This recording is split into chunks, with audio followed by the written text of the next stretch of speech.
میں ہوں امبرین اور آپ دیکھ رہے ہیں MS18 نیوز۔ آئیے دیکھتے ہیں اب تک کی خاص خبریں اور ان کی تفصیل۔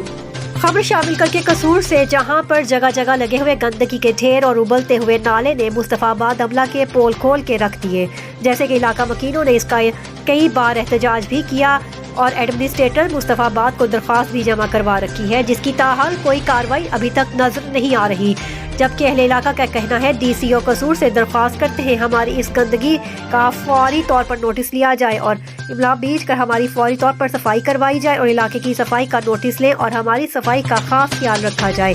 رپورٹ ملک حبیب MS18 نیوز سے۔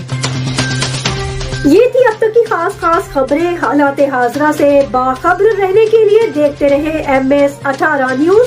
ہمارے چینل کو سبسکرائب کریں، لائک کریں اور شیئر کریں۔ بیل آئیکن کو دبانا مت بھولیں تاکہ ہمارے پروگرام بر وقت آپ تک پہنچ سکے۔ مجھے دیجیے اجازت۔ اللہ حافظ۔